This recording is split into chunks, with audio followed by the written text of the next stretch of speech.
So guys, after a long wait, the new K-drama from My Demon's actress has finally been released, and its name is Dear X. The drama is packed with thriller, romance, and crime. So, let's begin episode 1. The episode opens with our main heroine, Ajin. First, we see her childhood. Ajin talks about her domestic abuse, how her mother used to beat her, how she constantly demanded alcohol, and how Ajin would hide in the bathroom. She would treat her wounds and bandage herself. Her father, Seong-gi-yu, was always around, but he never stepped in. Ajin once asked him, "When mom beats me, why do you just stand and watch? Why don't you help me? Why don't you protect me?" Seong-gi-yu tells her, "Your mother is a psycho. I asked her for a divorce, but she refused." He grabs Ajin's mother, drags her outside, and Ajin says she thought they were simply going to sleep. But that's not what happened. Outside, we see the truth. Seong-gi-yu pushes her mother down the stairs. Later, Ajin returns. Seong-gi-yu says, "Your mom was drunk and fell down. Don't worry, I'll bring you a new mom. But you'll have to listen to her, otherwise I'll throw you down the stairs too." Then he leaves. Ajin walks over to her mother, who is still alive and asking for help, but Ajin doesn't help her. She walks away. The story jumps to the present. Ajin is now an actress. Crowds are gathered to see her. We learn her reputation. She'll do anything to get what she wants. She's gotten close to many men if it helped her career. She's never killed anyone, but she is responsible for 2 deaths. She is completely psychotic. Now we move to July 2016. Ajin is in class with the other kids. Suddenly, all the children rush out because it's a teacher's birthday. They surprise the teacher, but then her husband arrives. He slaps his wife and throws photos in front of everyone. Photos of her affair. Later, teacher Kwon is in the principal's office. The principal yells at her, saying the school website is filled with gossip because of her scandal. Parents keep calling and complaining. He tells her she has to leave for now. Teacher Kwon walks out, unable to hold herself together. Ajin approaches her and asks, "Are you okay? Did you like my gift?" "I told you I'm a poor kid with no guardian, but I tried my best to make you happy." Teacher Kwon looks at her and runs away. We then see another student, Seung-hee, checking the results board. She's ranked 2nd, right below Ajin. She goes to a teacher and asks, "Ajin got 1 question wrong. So how is she first?" The teacher simply says Ajin's test was excellent. Later, Seung-hee remembers something from a month ago. She saw Ajin talking to a teacher. She was about to walk in, but our male lead, Junseo, stopped her and asked why she was going inside. She lies that her umbrella was left there, but Junseo knows she's lying and pulls her away. Another scene shows Ajin studying alone in class. Seung-hee walks up, pulls out her earphones, and says, "It must be hard to study with all this noise. I saw you earlier with a teacher. Was that teacher Kwon?" Ajin tells her, "You're naive and clueless. In movies, girls like you are the first to die, but you're lucky this is real life." Seung-hee stays quiet, but thinks to herself that this was the first time she saw that face of Ajin, and no one else noticed. Later, the teacher congratulates Ajin for topping the class and Junseo for winning the writing contest. She tells Junseo and Seung-hee to prepare for the debate club, but Junseo says he won't be joining this time. Ajin will take his place. Ajin agrees immediately. Seung-hee is clearly unhappy. During the debate club preparations, Seung-hee says she'll write the script. Ajin asks if she always does things this way. The others defend Seung-hee, saying they win because she writes everything. She tells Ajin to speak up if she wants to do something else. Ajin says they should work as a team and all write the script together. After school, Seung-hee gets in the car with her mother. She complains about Ajin acting superior. Her mother tells her not to worry, she'll handle it. Their family donates a lot of money to the school anyway. Seung-hee asks her mom to find out what private tutoring Ajin takes. Her mom says Ajin takes none. She's an orphan with no money. She also reveals that she gave teacher Kwon money to help Seung-hee, but things went wrong because teacher Kwon was having an affair. She got kicked out of school and came to them for legal help, so Seung-hee's father, who is a lawyer, is helping her. And then, next we see Junseo walking past a room where Ajin is staring at herself in the mirror. She notices him, but he hides. He eventually falls asleep and dreams of the past. When he wakes up, he finds himself in Ajin's arms. She tells him it's late and he should go home, but he tells her he doesn't want to leave, that he feels comfortable when he's with her. She asks to borrow his notes. As he hands them over, a gift falls out. Seung-hee calls him and asks if he really wants Ajin in the debate club. She wants him to tell Ajin not to join, saying they always do better together. But Junseo refuses. He knows Ajin will do great and increase their chances of winning. Later, Ajin looks closely at the letter. Junseo jokes that it must be a love letter from Seung-hee. He tells her to throw it away, but Ajin insists they need to reply. The next day, Ajin learns that students have been spreading rumors about her being a troublemaker. A teacher tells her she can't join the debate club because parents complained about adding a new member. Ajin asks which parents complained, and Seung-hee proudly shows her classmates her wealthy parents, showing off that they're on TV all the time. Junseo notices Ajin sitting alone, thinking about her traumatic past. Suddenly, Seung-hee approaches Ajin and says she heard she was kicked out of the debate club, probably because parents complained. Ajin looks at her and says, "You like Junseo, don't you?" Seung-hee stays quiet. Ajin takes out the letter and says, "Junseo asked me to give this to you." The letter says, "Nobody likes you. You're just as awful. Stop seeking attention." A student arrives and tells Ajin the teacher is calling her. The teacher informs the debate team that the debating organization called and disqualified the school. Someone tipped them off. Seung-hee checks the message. It claims the school bribes judges to secure contest trophies. Later, Seung-hee calls her mother from the bathroom and angrily says, "That Bitichi did all this. She spread rumors because she couldn't get into the contest. Don't worry, Mom. You already know what I do to girls who mess with me." Just then, Ajin suddenly shows up and says, "I'm also curious about what happened with those girls who messed with you. I know you told them I'm an orphan." Seung-hee replies, "The rice you eat comes from my father's business." Ajin smiles and says, "Thanks for that." Seung-hee goes back to class and compares Yunseo's handwriting with the letter Ajin had given her. Both look the same. Meanwhile, Ajin is in the restroom, chatting with our second male lead, Jayo. She asks him, "Where are you?" Jayo answers, "I'm going to collect money from that kid's mother." He goes to a restaurant and speaks with the woman. She asks, "Are you really my son's friend?" Jayo says, "Yeah, I'm his friend, but he borrowed some money from me." Then he shows her a contract for proof and says, "I want my money back. Are you going to pay or not?" Ajin walks out of the restroom, but Seung-hee is waiting and throws water on her. She says, "You're nothing special. If you mess with me again, you'll regret it. Just watch." Then she walks away. Junseo is in class, asleep. He dreams about the past, then suddenly wakes up and notices Ajin isn't there. He looks around and Ajin comes in soaked. All the students stare at her. Junseo runs to her, takes off his jacket, covers her, and tells the teacher, "I'll take her to the nurse's office." The kids start gossiping, wondering if they're dating. Outside the nurse's office, Jayo shows up and sees them together. He asks, "Did you just take a shower?" Junseo says, "I told you not to talk to us at school." Jayo grabs him and says, "Who do you think you are? Why should I listen to you?" Ajin steps in and says, "We're not skipping class. We're going to the nurse, and keep that air dot hidden." Then we see what happened a month earlier. Jayo was stealing a kid's air dot, and Ajin saw him. Later, she confronted him. Jayo said, "Why should I trust you won't tell anyone?" Ajin replied, "I don't need things that are useless to me. I only need one person." In class, Jayo reads Ajin's messages. He saved her number under boss. They both collect money from kids together. His friend tries to read his diary. When Jayo runs to grab it back, his phone falls. Seung-hee picks it up, and it unlocks. She reads the chats and finds out everything about his scam. Junseo talks to Ajin and asks who did this to her. She says it was Seung-hee. Junseo says, "Why would she do that?" Ajin replies, "I don't know. Maybe she can't stand seeing us together. She spread the orphan rumor too." Junseo suggests reporting her to the teacher, but Ajin says she'll handle it herself. Later, Ajin admits she's scared. She says she doesn't know what Seung-hee will do next and asks him for help. The next day, Ajin comes to school.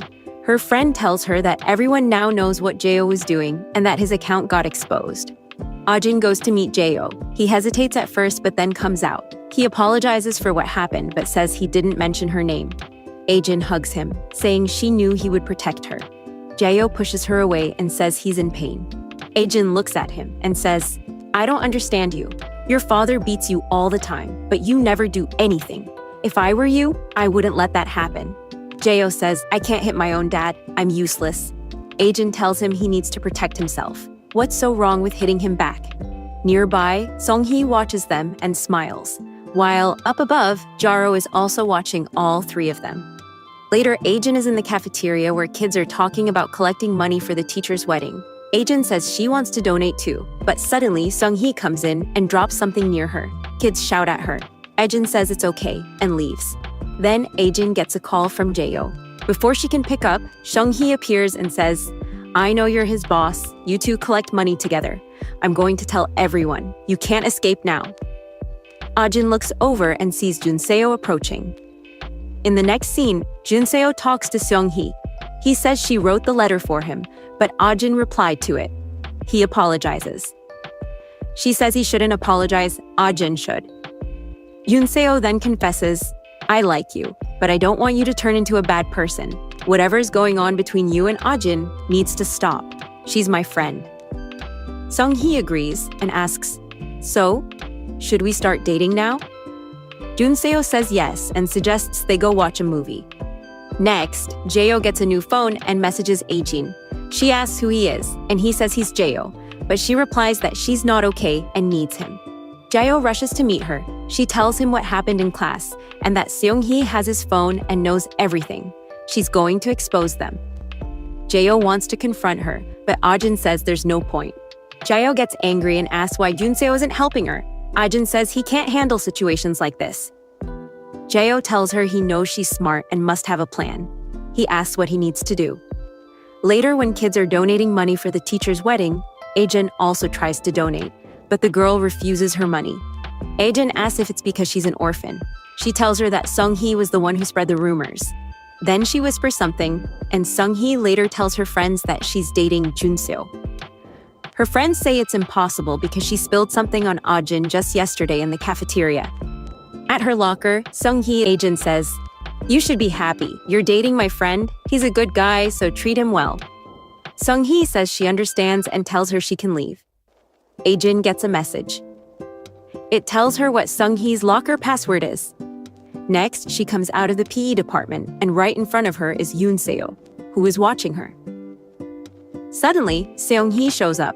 She tells Junseo that they come here often, but she doesn't like this place. They keep working out and getting sweaty. He tells her, "Let's do one thing. When you're playing the game, make an excuse and tell the teacher you're in pain and going to the nurse. Then we'll meet in class together." Sung-hee gets happy and agrees.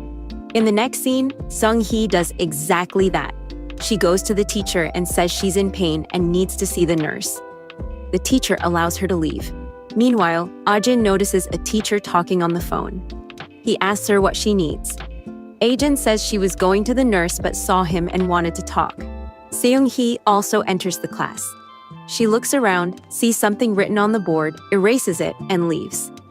Right after she leaves, Jae-yo comes in. He's checking the students' bags to see who has money. He finds some, opens Sung-hee's locker, and puts the money inside. Then he messages Ajin, saying Sung-hee has left the class. Ajin talks to the teacher again. He asks what she wanted to say. Ajin says she gets nervous while talking and asks if he can hold her hand. The teacher eventually does. At that moment, Seung-hee sees both of them together. Ajin continues talking and brings up the topic of the True Love Counseling Center, making it look like she and the teacher are having an affair. And Seung-hee misunderstands exactly that. Junseo and his friend come out of the PE department. His friend says it was his turn to take care of things today, but he can't find the locker key. Junseo tells him to search for it, because if anything goes missing, he'll be blamed. All the kids come back from PE to their class. A girl notices her money is gone. She looks around but can't find it. Later, she sees Sung-hee and asks what she's doing there. She accuses her of stealing the money since she came first. Sung-hee says she didn't take anything. The girl tells her to show her bag. Sung-hee drops her bag on the floor and lets her check, but nothing is there. Then someone says her locker is still left. It's locked, so maybe the money is inside. Seung-hee comes to her locker and says there's nothing inside. She asks why she would even steal money. But Jae-yo doesn't listen. He pushes her aside, kicks the locker, and opens it. Inside, there's money, AirPods, and a phone. Jae-yo says, "Why is my phone with you? And whose AirPods are these?" The girl takes her money and calls Sung-hee a thief. But Sung-hee says she didn't steal anything. Her family is already rich, she doesn't need money. But no one listens. Ajin also arrives smiling at the scene. Sung-hee screams that Ajin did all this and trapped her. She says Jaeho and Ajin were working together collecting money. Jaeho asks for proof. Sung-hee says she saw something in his phone settings, but when he gives her the phone, there are no chats at all. Then she says Ajin and the teacher are having an affair. She saw them holding hands and talking about true love. Ajin remembers the moment when the girl had come to her earlier. She had told her, "Don't you want to know who spread those rumors about me being an orphan?" Ajin also told her a secret. Our teacher is going to marry the art teacher. The teacher is standing right there when Sung-hee hears this. She gets angry and hits Ajin, saying she doesn't want to hear any more nonsense. Another teacher asks Ajin what really happened. Ajin says the teacher was just helping her and telling her about the True Love Counseling Center. All the students start laughing. The teacher asks Seong-hee why she came to class first. She has to admit that she came to meet Yoon-seo. They question Joon-seo, but he says he was gaming all day. The kids also defend him, saying they saw him. Seong-hee goes to him and asks why he's doing this. He calmly tells her, "I warned you not to mess with Ajin, but you didn't listen." Later, they take Seong-hee away. In the next scene, Jaeho is at a PC cafe. He uploads an article about Seong-hee, including details about her lawyer father. Dirty comments appear, saying he shouldn't call himself a lawyer and should resign. Sung-hee's parents refuse to talk to her and say she's no longer their daughter. She's kicked out. As she leaves school, Ajin is standing there. Ajin says, "I told you, strangers are the first to die in movies." Seong-hee screams, saying it's all Ajin's fault. But Ajin says it's not her fault. Sung-hee started it when she threw water on her in the cafeteria. She says Sung-hee was too stupid to notice the handwriting was hers, not Yoon-seo's. Seong-hee says Ajin is nothing and her family is powerful. Ajin asks how she'll do anything when her teacher Kwon was having an affair. She asks if she even knows with whom. Seong-hee remembers her mother telling her that her father was giving legal advice to teacher Kwon. She realizes they were having an affair. Ajin says when everyone finds out what was happening in her family, her whole family will be ruined. No one will accept her, and no one will help her. Sung-hee stays silent. Ajin says she knows she's an orphan. She has no parents. But Sung-hee will never defeat her. Then she says she got rid of her mother, her first dear ex. She thanks Sung-hee for becoming her new target and making school less boring. She laughs, and the episode ends. We'll meet again in episode 2. Until then, bye. Episode 2 opens with Ajin visiting the memorial site to meet her mom. She gently asks, "How are you? Is everything okay over there?" She talks a little about herself and says, "I'm doing fine. There was a girl who kept bothering me, but things are better now. I even brought something for you. Don't you want to know what it is?" She recalls how, at the start of the semester, their art teacher gave them an assignment. She couldn't finish it, so she went to the teacher and explained that she'd been abused as a child, and because of that, her wrists don't function well and start hurting.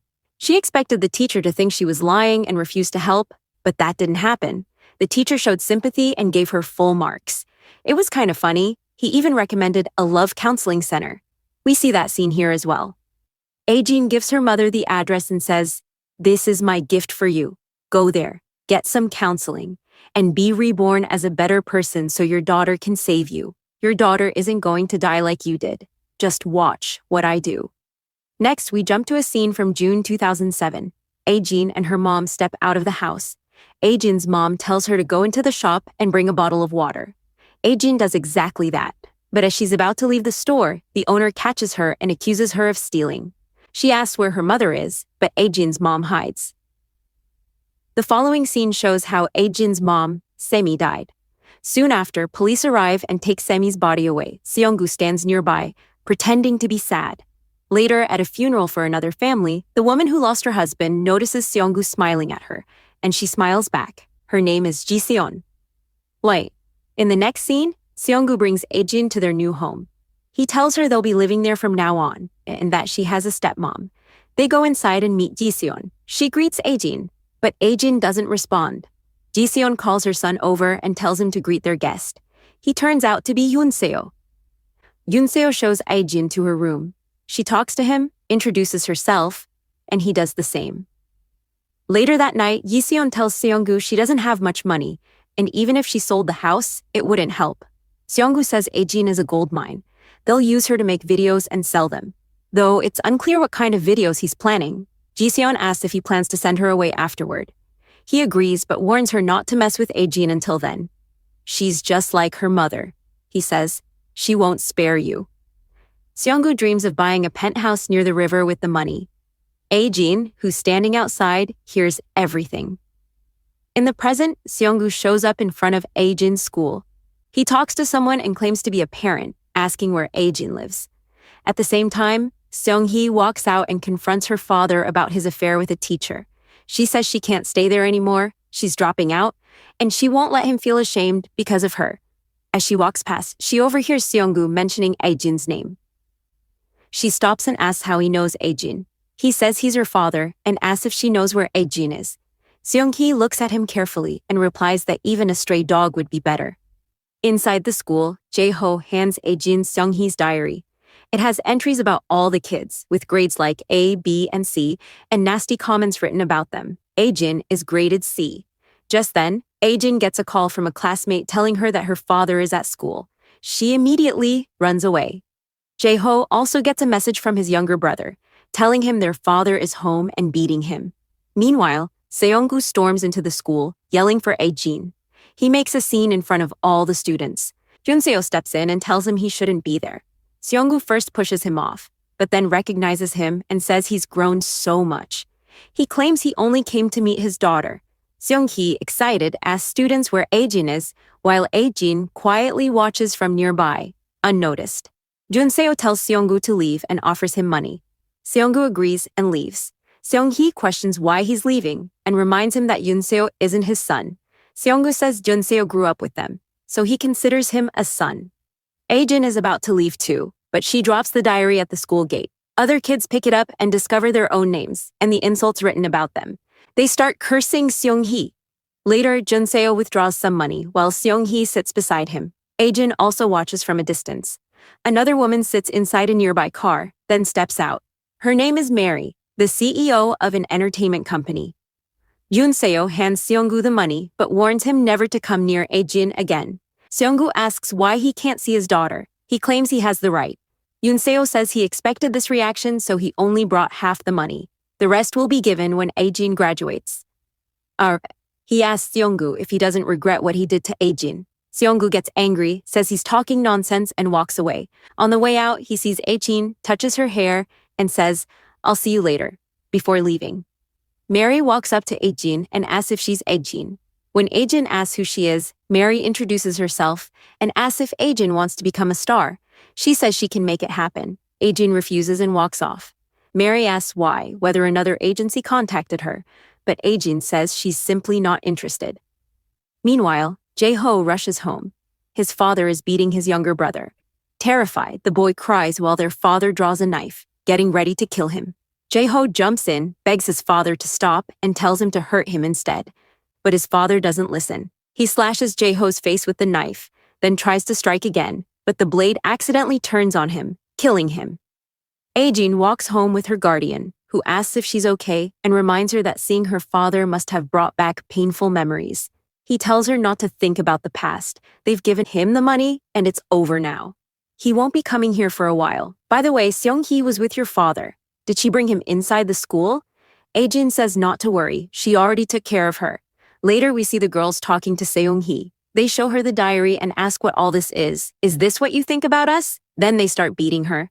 Jae-ho was talking to his aunt at night. His aunt says, "What is all this? You suddenly sent your brother here. The taxi fare is too much. Can I know what happened?" But Jae-ho doesn't tell her. He just says to take his brother to the hospital and never forgive him. Later, he calls Aejin. He says, "You picked up the call. Good. This might be my last call." Aejin says she doesn't understand. He tells her that he killed his father and is now standing in front of the police station, ready to surrender. But Aejin tells him not to do that. She says he should cry, beg, and feel sorry for what he did. Shio says she's acting strange. He doesn't know if she's comforting him or not, but thanks her anyway. She was the first person who understood him and told him he could be useful. He tells her to always stay happy, then hangs up. Xiang-hee gets expelled from school. She has to transfer to another school. 1 or 2 seasons pass. Everyone in school is happy. We see Aejin and Yoon Seon. In the next scene, Aejin is checking her university admission status, and it gets confirmed. Yoon Seon gets very happy and lifts her up. Jae-oh is now in court. They are announcing his sentence, but when everyone finds out his father used to abuse his children, and that's why he was killed, the court only gives him 3 years of prison. Yoon Seo remembers Aejin. He once asked her if she truly wanted to go to university. She smiled and said, "Do you want to come with me?" She only wanted him to stop stealing and become a better person. Who knows, maybe one day she might need him and call him. In court, Jae-oh wonders when the day will come when he meets Aejin again. Seon Gyu is gambling, but he loses. When he shouts, they throw him out. Later, he goes to a store and notices university admission results on his phone. Then he shows up at Aejin's school and sees the list with both Aejin's and Yoon Seon's names on it. Meanwhile, we see Jun Seon talking to his grandfather. He says he needs money for a friend who got into university and needs tuition fees. The grandfather asks how he'll return the money. Jun Seon says he'll work part-time and pay him back with interest. The old man says okay, but asks him to do one thing. He travels to Japan every 2 months for treatment, and he wants Jun Seon to go with him for 3 days and take care of him. That will count as his interest. Jun Seon agrees and says he will be a good grandson. Seon Gyu comes to meet Ji Seon. Jun Seon watches them. Ji Seon asks how he knew she'd be here. Seon Gyu says, "Where else would my daughter be?" Ji Seon says she's not his daughter. When he was in jail, they lived together, but the girl ran away. Seon Gyu says her son knows where she is but won't tell. Ji Seon tells him to stay away from her son. Seon Gyu says he heard her son got into university. In the next scene, Aejin is looking at her bank balance. Then Yoon Seon comes to her with a gift. It turns out to be money. He tells her he went to his grandfather who wanted to give someone a scholarship, so he told him about her, and she got the scholarship. Aejin asks what he wants in return. Yoon Seon says nothing much. His grandfather goes to Japan for treatment, and he has to go with him to take care of him. He tells her she doesn't have to worry anymore. Just follow her dream. In the next scene, Seon Gyu finds out where Aejin lives. That night, Aejin arrives home, but her father is standing there. Aejin tells him to leave, or she'll call the police. He grabs her phone and says a father coming to meet his daughter isn't a crime. He says he needs money. Aejin says she doesn't have any. Seon Gyu tells her he knows she got into university, and she must have tuition money. He asks where it is and says it should be in her bag. Then he tries to snatch it, but she doesn't let him. She hits him, and he gets furious. He grabs the bag, finds the money, pushes her to the floor, and kicks her repeatedly. Then he leaves with all the money. Aejin lies on the floor, remembering a scene from her past. She was sleeping in her room when Yoon Seon came in saying he had a cold. Aejin asked why he came to her instead of his mom. He said he went, but she told him to just sleep. Aejin tells him she'll bring medicine, but later she says she couldn't find any, so she'll use a wet cloth instead. She tells him she doesn't think he looks like his mom. Woon Seon says that's not true, then shows her a photo and says they look the same. Aejin notices a man in the picture and asks who he is. Jun Seon says he's the driver, Mr. Kang, who left for a foreign country when his father died. In the next scene, the maid talks to Aejin and says she is taking Ji Seon to the hospital. When Ji Seon wakes up, Aejin should give her tea. Aejin says okay. Later she brings tea to her and tells her they are the only ones at home. Jun Seon is sick and looking at his father's photo. He misses him, and that's his real father. Ji Seon gets upset and asks what she's talking about. Aejin says she was joking, but then says she knows who his real father is. It's Mr. Kang. She asks what he was doing in a foreign country and says this isn't a joke. Ji Seon comes closer and asks if she's threatening her. Aejin says no, she just wants her not to send her to the orphanage and to buy her some new clothes, because she knows if Yoon Seon finds out who his real father is, no one knows what he'll do. In the next scene, Aejin wears her new clothes and shows them to Yi Seon. She tells her she's going out. Ji Seon says she also wants to go out, but her mother won't allow it. Aejin says her mother doesn't love her. She doesn't let her go near neighbors, and when she was sick, she didn't even come to her. Aejin stayed with her the whole night. She says Ji Seon doesn't care about her. Ji Seon is nearby and hears everything. In the next scene, she calls Seon Gyu and asks what kind of daughter this is. She tells him to take her away. She's troubling her. Seon Gyu says he warned her not to mess with Aejin, but she didn't listen. Ji Seon says she doesn't care and tells him to take her away, or she won't marry him. Seonjiwayu agrees and says he's near the house, and she should bring the girl outside without making her suspicious. In the next scene, Aejin comes out of the room and sees Ji Seon standing there. Aejin asks what this is and if she's spying on her. I told you what I knew. Maybe your son already knows what you really are. You're trash. Ji Seon gets angry, grabs her, and starts dragging her away. But Aejin screams. Yoon Seon was asleep and hears her voice. He comes downstairs to check and looks toward the room where Aejin was shouting. As soon as he opens the door, he sees Ji Seon trying to drown Aejin in the water. Both of them look back at him. Yoon Seon remembers Aejin's words when she once said his mother doesn't like him. Aejin quickly runs out and drags Yoon Seon with her. She tells him to call the ambulance and report that a girl fell from upstairs. Aejin runs back up the stairs, and Ji Seon also follows her. Aejin goes straight to the window. Ji Seon asks what she's planning to do. Aejin sees that her father is also there now. Aejin says her mother was pushed from up here, but when she reached her, she was still alive, and she knows that if she jumps, she won't die. Ji Seon tells her to come down, saying she'll die, but Aejin says that won't happen because she's lucky. And then she jumps. Yoon Seon was on the phone with the ambulance and sees her falling. The next scene is in the hospital. Jun Seon is with her. Outside, Ji Seon is talking to Seonjiwayu. She says she doesn't care what happens. She wants him to film her, expose her, and send her back to the orphanage. But Seonjiwayu says they can't do that right now. She needs to recover first. Yoon Seon gently covers Aejin's ears and tells her not to listen to them. Aejin asks him why he's crying. He says he read her diary, and now he knows what his family wants from her. They want to send her back to the orphanage, but he won't let that happen. No matter what happens, he will protect her. He tells her to never let go of his hand. In the present, Aejin is still in the hospital. Yoon Seon is right beside her, holding her hand. She wakes up. Yoon Seon asks if she recognizes him. Aejin says yes, she knows who he is. He tells her she has been there for 3 days.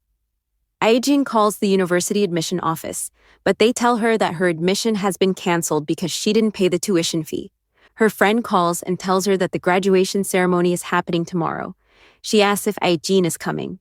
Aejin says yes. The next day, she arrives with flowers. Yoon Seon was already there and sees her sitting near the window. One of her classmates comes to her and asks how she is and how she got injured. Aejin says she fell. Later, everyone takes pictures together. Yoon Seon's mother comes to him and asks how he's doing. She says she heard he met his grandfather and asks if the grandfather said anything or gave him any gifts. Yoon Seon denies it. Then he sees Aejin walking away. He helps his mother into the car and quickly runs after Aejin. Both of them start walking together, but they don't say anything. A thief runs past them, but a man nearby catches him. Aejin keeps looking at that man. He also looks back at her. Aejin tells us that if she had never met that man, her life would have turned out very differently. The episode ends here. We'll meet again in episode 3. Until then, bye. As we saw earlier, Aejin was watching a man, and a small fight was going on there. That man had just caught a thief, and the people around were praising him a lot, saying, "Wow, what an amazing guy. He caught the thief so easily." That man's name is Young, and he is actually the owner of a cafe. Aejin comes to talk to him because she needs a job since she has already finished school. Young, by the way, is a retired baseball player. Aejin tells him that she wants to work part-time at the cafe, and that's why she came to speak directly with the owner. Meanwhile, Jeon gives Aejin the key to his flat and tells her that from now on, she will live there. He says that if her dad finds out about her previous place, he will come back again. Aejin replies that this is exactly what she wants. She says, "Let him come. I'll just give him the money he wants." In the next scene, we see Jeon dropping her off at home. His mother desperately begs him not to leave, but Jun still walks away from the house. The reason is simple. His mother did something terrible to Aejin. That woman hates Aejin deeply and has hated her since childhood, always calling her an animal. Soon, Aejin starts working at the cafe. Across the street, Jun works at an academy, teaching kids.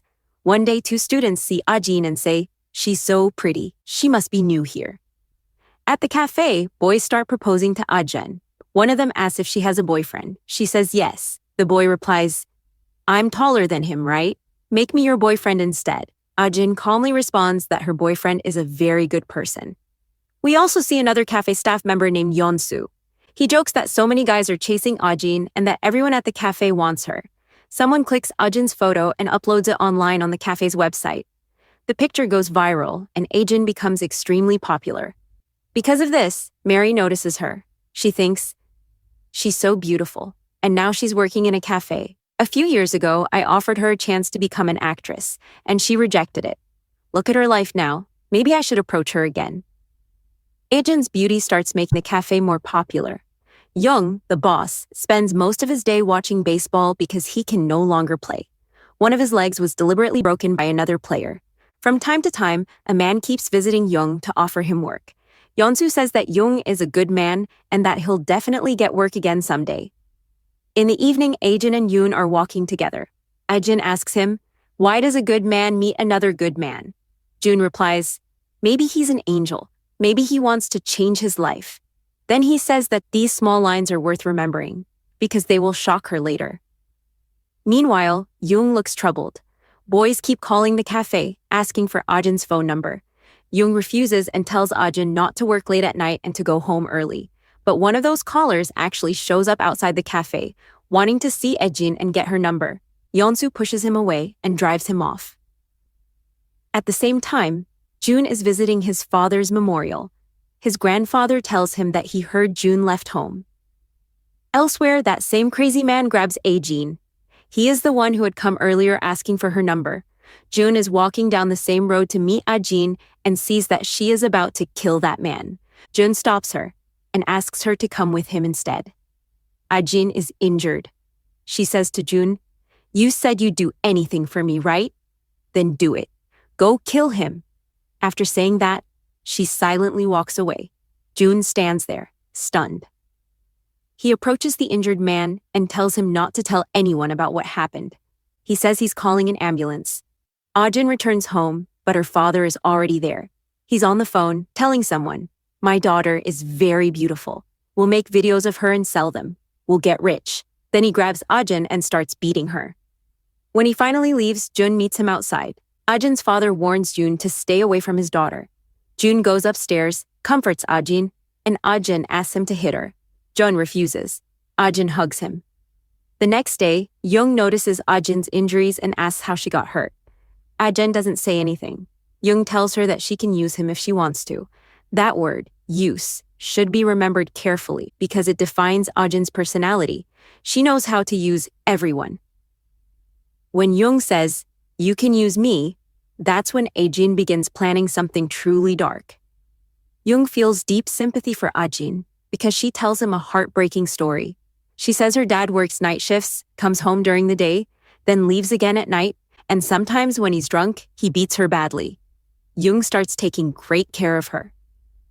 Meanwhile, Ajin's father secretly places a camera somewhere. Another man picks it up. Ajin's father says on the phone, "I knocked her out. We'll make illegal videos and sell them." Just then, he notices Jun recording everything on his phone. Both men try to run, but Ajin's father catches Jun and starts beating him. Jun yells, "Why are you doing this to your own daughter?" The man replies, "She's my daughter. I gave birth to her. I can do anything I want with her." Jun is so angry that he almost kills him, but he stops himself and throws the stone away. Ajin is watching everything from a distance. Soon the police arrive and arrest both men. Ajin is called in and asked who she is and what all this is about. She lies and says that they are stepbrother and stepsister, that their family is divorced, and that Jun keeps harassing and beating her. Jun is completely shocked. He tells the police that the man is Ajin's father and that he makes illegal videos. He says he has proof. But during the fight, Jun dropped his phone. Ajin picked it up, deleted all the videos, and handed the phone to the police. Now there is no proof. Because of that, both the father and daughter are released. Ajin walks home lovingly with her father. She tells him that once she gets her salary, she will call him and give him money. She says she'll become a good daughter. Her father praises her, saying she has grown up and become very smart, then quietly leaves. Later, Ajin meets Jun. Jun asks her, "What are you doing? Why did you do all this?" Ajin replies that if they had spoken against her father, he would have gone to jail, come back later, and repeated everything again. Then she manipulates Jun and asks, "Why didn't you kill him? You had a stone. You could have ended it right there." She creates such a twisted, manipulative atmosphere that Jun starts feeling like it's his fault for not killing her father. She calls him a loser and says he can't do anything. But if you think carefully, if Jun had killed that man, he would have gone to jail for 10 or 20 years. The next day, we see another one of her moves. Ajin shows up at work with a fake bandage wrapped around her head. Both Yeonsu and Young immediately get worried. They ask how such a beautiful girl got hurt. They ask her, "Who did this to you? Was it your father? Tell us." Ajin replies, "No, there's a guy who follows me every day. I got scared, tried to run away, and fell. That's how I got hurt." Yeonsu and Young tell her to report it to the police. Ajin says, with tears in her eyes, that the police won't do anything. She says she's very scared. Young tells her that he'll drop her home, and he takes her there in his car. When Young sees where Ajin lives, he's shocked. He asks her why someone so beautiful is living in such a dangerous place. He tells her he'll book an apartment for her and says she can live there instead. He also says that from now on, he'll be her guard. Just then, Ajin goes to the door and finds a dead rat inside a gift box. There's also a letter that says, "You're next." At the same time, the stalker appears. Young chases after him, but the guy escapes. Ajin then tells Young that it's very late and that he should go home too. Young says no, he'll stay there tonight. Ajin insists and says she's going to stay at a friend's place instead. Young goes back to his car, brings out a baseball bat, and gives it to Ajin for protection. By this point, I already understood what was about to happen. And if you think a little deeper, you probably figured it out too. Later, Ajin goes to a store where Yeonsu happens to see her. He also notices the stalker there, wearing a cap, the same cap he always wears. Yeonsu starts getting really worried. Back at home, Ajin spreads all her belongings around and sends a message to her dad, telling him that she's received her salary and that he can come tomorrow to collect the money. Her dad gets very happy and says, "Looks like I'm finally going to get rich." At the same time, he's reading his fortune, which says that something very bad is going to happen to him. He just laughs it off. The next day at the cafe, Mary shows up to offer Ajin a job. She asks if Ajin remembers her and whether she'll accept the offer. Ajin says she'll think about it. Yeonsu and Young are both very happy. Young jokingly asks Ajin for an autograph, saying she's about to become an actress. Ajin replies that she already rejected the offer and walks away. Meanwhile, Yoon is sitting in jail. No one from his family has come to post bail for him yet. Back at the cafe, Young asks Ajin how her night was. Ajin says it was fine and that she stayed at her friend's place. Then she adds that when she returned home, she found that the stalker had come to her house and trashed everything. Young asks her where she'll stay tonight. Ajin says, "Only God can save me today." Young immediately tells her to come stay at his place and says he'll sleep somewhere else. At that moment, Yeonsu tells Young that he thinks he saw the stalker somewhere. Before they can talk any further, Ajin pretends to cut her hand. Young rushes off to get medicine. Ajin then tells Yeonsu that his family memorial is today and asks why he's still there. Yeonsu leaves. Young puts Ajin in a taxi and gives the driver his home address. But as soon as the taxi moves, Ajin changes the address and tells the driver to take her to her own house instead. She messages Young, saying she's going back to get her ID. When she reaches home, her father is already there. He happily asks her to give him the money. Ajin hands him a cap and says it was his birthday and that she never gives him gifts. She tells him to wear it. He puts it on. You'll notice that the stalker wears the exact same kind of cap. Her dad keeps demanding money again and again. Ajin hands him some papers instead. He gets furious, completely loses control, and starts beating her brutally. Ajin provokes him even more. She says, "What will you do? Kill me? Go on, kill me." She deliberately makes him attack her. Then she calls Young and starts screaming loudly on the phone. Young rushes toward her house like a madman, driving as fast as he can. Ajin is being beaten badly by her father, but in her mind, she's counting time. She keeps thinking that Young will reach in 10 minutes, because that's how long it takes to come from the cafe to her house. She keeps wasting her father's time, provoking him, making him angrier. Finally, her father picks up something heavy and is about to kill Ajin. At that exact moment, Jung arrives. Using the same baseball bat, Jung kills Ajin's father. Then Jung runs away from the house. Outside, June also arrives after being released from jail. Ajin watches everything calmly. She then calls the police and says, "Please save my dad. He's dying, he's badly injured." After cutting the call, she starts laughing loudly. At this point, two things become very clear. Either she will blame Yoon, saying he came out of jail and attacked both her and her father, or she will frame Young, the cafe owner. Ajin's father was dying a painful, agonizing death and kept begging Ajin for help, but Ajin refused. Instead, she took a pair of scissors, cut the cap into pieces, and flushed them down the bathroom drain to erase the evidence. After that, the police arrived and started investigating the entire area. Jung was also present there, so he was arrested. Ajin was taken to the hospital, where she gave her statement to the police. She said that Jung had killed her father with a bat. And then, when Jung was questioned, the police told him what Ajin had testified. Jung said he had not gone there to kill anyone. He explained that the man was a stalker. The police asked how he knew that, and Jung replied that the man always wore a cap. But the police said no cap had been found at the crime scene. Jung was completely shocked. When Ajin was asked the same thing, she denied knowing anything about a cap. Jung then said that he had attacked the man's neck with a bat. After that, he was about to call the police because the man was still alive. But Ajin stopped him and said, "Don't call the police. He's my dad. Just leave. I'll handle everything." The police accused Jung of making up stories. They said a 20-year-old girl's father had been killed and now she was an orphan. Jung started crying and said he felt everything was planned and that he was being framed. But no one listened to him. Soon the forensic report came out. The time of death was around 10 p.m., but Ajin had called the police at 3 a.m. She was asked where she had been during that time. Ajin said she had been unconscious. When she woke up, she called the police and then told them she needed rest and asked them to leave. The police left because they received a call. It was from Jung's acquaintance, the man who often met him at the cafe and wanted to help him. Ajin secretly listened to their conversation and recorded everything. That man requested that they do whatever it takes to save Jung because he was a national player and had already signed a contract to play games with them. He even said that he felt Ajin herself had killed her father. Hearing this, Ajin was shocked. Her plan was starting to fall apart.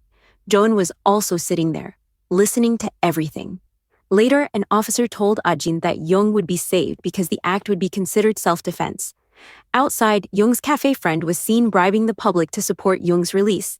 Ajin secretly took photos of him exchanging money. Soon the news reached Jun's mother as well, that Ajin's father had died. A police officer came to Ajin's house for a search, and pieces of the cut cap were found in the bathroom. Ajin was quickly discharged from the hospital, and then the police arrested her. Jun stood there, watching everything. The police even coached Jung, telling him to say in court that Ajin had framed him and that he had attacked her father in self-defense. They said Ajin would go to jail, but Jung wouldn't receive a heavy punishment. Jung asked what would happen to Ajin. The officer said she would be imprisoned. Jung was so deeply hypnotized by Ajin that even though his own life was falling apart, he was still worried about her. Then we see an actress who had caused an accident while drunk and had placed the blame on an innocent girl. The police officer could clearly tell who was actually guilty, but the actress still confessed. At the same station, we also see the heroine's manager. Ajin was brought in as well, and hearing her name shocked the manager because she also managed Miri and knew that Miri had always wanted to work with Ajin. Ajin was questioned again. Why had she called her father to her house? Why did she go home even though Jung had sent her to his place? Why did she lie about the cap when it was found in her bathroom? The police also revealed that her father had been attacked twice on the head with a bat, which caused his death. Jung had only attacked his neck, so who delivered the other 2 blows? Ajin asked for water. Outside, Jun was standing with a lawyer. He also had his own plan. Ajin then created another drama, saying she needed female staff because she was on her period and needed to go inside. She was sent inside with a female officer. There, Ajin told her to check the last recording on her phone and look at the photos. In the audio, it was clearly heard that the police were working together to save Jung and frame Ajin. The photos showed money being exchanged. This information reached a senior officer, who immediately stopped the corrupt officer's car and searched it. Instead of cash, beer bottles were found inside. The officer had swapped the money for bottles and was celebrating, thinking he had escaped. But then he wondered who had set him up. He angrily went to Ajin and threatened her, saying no one could save her now. Meanwhile, Jun went to his mother. She told him that Ajin's father had died. Jun coldly replied that it didn't matter, and that those people should just die. So, later Miri's manager came to meet Ajin and said they could save her because they had a lot of power, but she didn't say what they wanted in return. Yeonsu was also questioned about the stalker. He admitted that a man did stalk Ajin, but he had once seen Ajin talking to that stalker. This made him believe that Ajin had teamed up with the stalker to frame his boss. The officers discussed it among themselves and agreed that the stalker did exist. CCTV footage from the store confirmed that the stalker had been there. Then Jun arrived at the police station and confessed to the crime. He said he had killed Ajin's father. He claimed to be her stepbrother and said that even in childhood he had sent that man to jail because he was a disgusting person. That's why he killed him. When asked how he did it, Jun said he first went to a hotel and mixed sleeping pills into the man's drink, waiting to kill him there. But the man never came. The police checked the hotel and found a drink with sleeping pills, and the hotel manager confirmed that Jun had been there, though he couldn't remember the exact time. Jun then said he went to Ajin's house, found her father badly injured, picked up a bat, and killed him. After hearing this confession, the police released Ajin because they had found a new culprit, Jun. The police told Ajin that since her stepbrother had accepted the crime, she was free to go. Ajin calmly returned home. Then the truth of that night was shown. Ajin had attacked her father first. Sometime later, Jun arrived. Ajin was unconscious at that point. Jun checked and realized her father was still alive. He remembered how Ajin had once asked him what he could do for her. Jun understood that this was the perfect time to act. He picked up the bat and killed her father. The pieces of the cap that had come back out of the drain were pushed back in and flushed away by Jun. Later, the hotel owner finally remembered the timing. Jun had arrived at the hotel after 3 a.m. The police officer then says that if she died at 10 p.m. and you're talking about 3 a.m., then you're clearly lying. He tells Jun that the girl is very smart, that she's framing him and using him. Jun says that he loves her. This is the first time he openly accepts his feelings in the entire story. He then starts attacking the police officers, repeatedly shouting that she is innocent, that she is very poor and pure, and that she hasn't done anything wrong. He has become completely hypnotized by her, obsessed to the point of madness.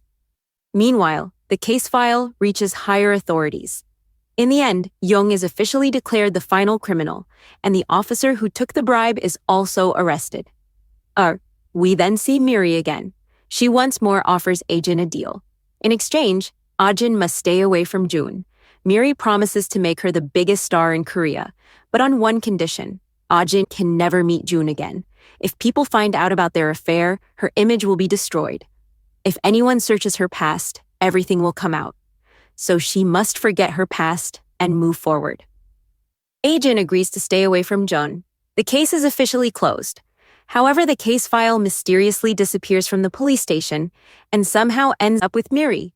She keeps it safely, possibly to blackmail Ajin in the future. That's likely why she kept the file. Yoon is eventually released. The first thing he does is go straight to meet Ajin.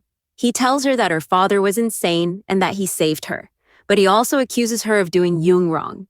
Ajin replies that she never asked Yoon to do any of that.